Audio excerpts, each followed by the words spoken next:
ആരുടെ വണ്ടി എടുക്കണം? ടൂ വീലറല്ല, 2 സീറ്റാ.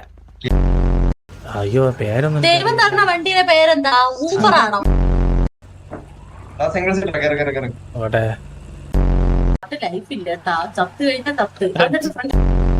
എന്താ അനങ്ങാത്തത് വണ്ടി? ഫ്രണ്ടില് ഡബ്ല്യു പിടി. പെട്രോൾ ഇല്ല, പെട്രോള് എണ്ണയൊക്കെ ചെറിയ കാണുന്നല്ല കൊണ്ട് കിടക്കണം. ആ അയ്യോ അളിയാ ഞാൻ ചത്ത്. അല്ല അവള് ചത്ത്. ഓ രക്ഷോട്ട് പറത്തിയാടാ എൻസോ. നീ അവിടെ അവൻ ഞാൻ ഇതില് കൊരുത്ത് പോയി സാറേ, അത് പൊക്കോ പെട്ടത് ഈ കൊച്ചിനെ. വേണ്ട ഹെൽമെറ്റ് വെച്ചിട്ടുണ്ട്. അല്ല സിംഗിൾ സീറ്റാ. എന്ത് സാറേ പറയാൻ വന്നു?